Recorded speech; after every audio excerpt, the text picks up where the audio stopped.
మన ప్రభు అయిన యేసుక్రీస్తు నామములో మీ అందరకు హృదయపూర్వకమైన నిండు ప్రేమ వందనాలు. నిత్యమైన దేవుడు ఈ దేవుని చేత మీ కుటుంబాలను దర్శించి ఆశీర్వదించను గాక. సంగమా, మీరందరూ బాగున్నారని తలుస్తూ మీ కొరకు ప్రార్థన చేస్తున్నా. ప్రతి హృదయకాలపు అనుదిన మన్నా మీకు దీవెనగా ఉందని మీ కొరకు ప్రార్థన చేస్తుండగా చూద్దాం. ఇద్దరిని కూడా ఒక మాటతో మనం బలపడదాం, మన జీవితాన్ని కొనసాగించుకుందాం. పరిశుద్ధ బైబిల్ నుంచి రోమా పత్రిక 6వ అధ్యాయం 12వ వచనం చదువుతా, శ్రద్ధగా విందాం. కాబట్టి శరీర దురాశలకు లోబడినట్లుగా చావునకు లోనైన మీ శరీరమందు పాపమును ఏలనయ్యకుడి. ఆమేన్. దేవుని జనంగమా, దేవుని ప్రజలరా, ఈ ఉదయకాల సమయం ప్రభు మనతో మాట్లాడే ఒక మంచి మాట. చావునకు లోనైన మీ శరీరంలో పాపమును ఏలనయ్యకుడి. ఆమని చెప్పండి.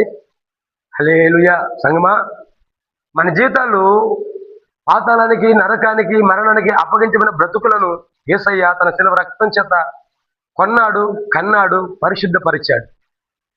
పరిశుద్ధ రక్తంలో కడగబడిన మన జీవితాలట ఈ లోకపు దురాశల్లో పడిపోకుండా, ఈ లోకపు కార్యక్రమాల్లో పడిపోకుండా, ఇప్పుడు చావునకు లోనైన మన శరీరాలను, మన దేహాలను, మన ప్రాణాలను యేసయ్య తన రక్తం చేత కడిగి పరిశుద్ధపరిచాడు. కనుక మనలో పాపము ఏలనీయకుండా కాపాడుకోమని ప్రభు ఈ పగలు మనతో హెచ్చరిక చేస్తున్నారు. ఆమేన్. సంగమా, నిజమే కదా. మన జీవితంలో ప్రతి ఉదయకాలం లేచింది మొదలుకొని ఏం చేద్దామా, ఏం సాధిద్దామా, వేటినేటి కలిగి ఉందామా, వేటి అనుభవిద్దామా అని పరుగులేరుతా ఆలోచన చేస్తూ ఉంటాం. ఉదయం లేచి మొదలుకొని ఉద్యోగానికి వెళ్తున్న వారు, వ్యాపారం చేస్తున్న వారు, పొలంలో ఉన్నవారు, ఆ స్థలాల్లో ఏ పని చేసినా ఏదో ఒక ఆశ, ఏదో ఒక కోరిక మనిషిని ప్రేరేపించి ఉత్తేజపరుస్తుండగా ప్రభు ఈ పగలు వాగ్దాన పూర్వకంగా, హెచ్చరిక పూర్వకంగా లోకంలో ఉన్న దురాశలకు లోను కాకుండా, శరీర దురాశలకు లోబడినట్లుగా చావునకు లోనైన మీ శరీరంలో పాపమును ఏలనయ్యకుడి. ఆమేన్. సంగమా, పాపము ప్రారంభమైన కారణం లోకాశ, శరీరాశ, నేత్రాశ, జీవబిడంబం. పాపం మనలో ఉండిపోవడానికి, పాపం ద్వారా మరణమట. ఈ మరణము అందరికీ సంప్రాప్తమైన. అందుకే పాపం వల్ల వచ్చే జీతము మరణము అంటాడు భక్తులైన పౌలు. సంగమా, ఈ ఉదయకాల సమయం దేవుని దాసుడిగా, దేవుని ప్రతినిధిగా నీకు, నీ కుటుంబానికి హెచ్చరిక చేస్తున్న మాట, మీలో పాపమును ఏలనయ్యకుడి. అది దేవుని వాక్యానికి వ్యతిరేకమైన ప్రతిక్రియ. అది ఏదేమైనప్పటికీ, శరీర కార్యాలైనా, నేత్రాశ అయినా, జీవడంబమైనా, లోకములు కనబడే దురాశలు ఏవైనా, పేరాశ ఏదైనా, ధనాశ ఏదైనా, నిన్ను పాపానికి ప్రేరేపించే ప్రతి క్రియ యేసు నామమున తొలగిపోవును గాక. ఈ దినమందు నీ జీవితం, నీ దేహం పరిశుద్ధపరచబడును గాక. సంగమా, దేవుని ప్రజలారా, సహోదరి సహోదరుడా, ఈ పగలు ఈ మాటను నువ్వు తీసుకోగలిగితే, హెచ్చరికగా ధ్యానం చేయగలిగితే, నా యేసయ్య నీ మీద తన కృపను స్థిరపరచును గాక. సంగమా, ఈ మాట జ్ఞాపకం చేసుకో. మన దేహాలు, మన శరీరాలు పాపానికి లోబడ్డాయి, పాపంలో కూరుకుపోయాయి.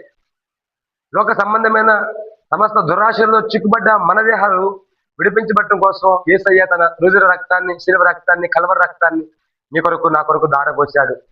పగటి కాల వేళ నువ్వు చేసే పనిలో, ప్రయాణంలో, ఉద్యోగాలు, వ్యాపారాల్లో నీ మీద, నీ ఇంటి వారి మీద యేసయ్య రక్తాన్ని ప్రోక్షించగలిగితే నా దేవుని రక్తము నేను పరిశుద్ధుడిగా, పరిశుద్ధురాలుగా మారుస్తుంది. ఆమేన్. హల్లెలూయా. అందుకే ప్రభు అంటాడు, మీ శరీరంలో పాపమును ఏలనయ్యకుడి. మీ శరీరంలో పాపమును ఏలనయ్యకుడి. ఆమేన్. హల్లెలూయా. కలిగిన భక్తిని బట్టి, విశ్వాసాన్ని బట్టి, ప్రార్థన బట్టి దేవుని సముఖంలో ఈ మాటను హెచ్చరిక తీసుకొని దేవుని సముఖంలో పరిశుద్ధ బ్రతుకు, పాపము దరిచేరకుండా పరిశుద్ధ బ్రతుకుతూ దేవుడు రాగడ సిద్ధపడదు గాక. దేవుడు అటు కృపతో నీ దేహాన్ని పరిశుద్ధపరచును గాక.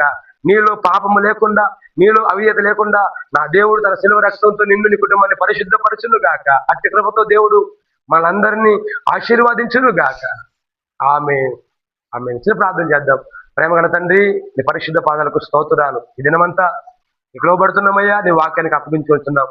మాలో పాపం ఏలబడకుండా తండ్రి, మాలో ప్రేరేపించబడుతున్న ఉత్ప్రేరకాలు త్వరపరిచి పాపం ఏలబడకుండా శరీర కార్యాలు ఏలుబడి చేయకుండా మీ కృపను కోరుచుండగా పరిశుద్ధపరచండి. మీ కృపను మమ్మల్ని స్థిరపరిచి మీ రక్తపు కొట్ట భద్రపరిచి మహిమ తెచ్చుకోమని, ఈ దినమంతా మీ రక్త భద్రపరచమని యేసయ్య నామములు అడిగిన వనరులు పొందుకొచ్చిన మా ప్రియ పరలోకపు తండ్రి. ఆమె ఆమె మీ అందరికి మరొక మాట నిన్ను ప్రేమ ఉండాలని నిత్యమైన ఆ దేవుడు సియోలో నిన్ను ఈ కుటుంబాలను ఆశీర్వదించి రాకడికి ఆయతపరచును గాక. ఆమె ఆమె మెగా బ్లెస్ ఉండాలి.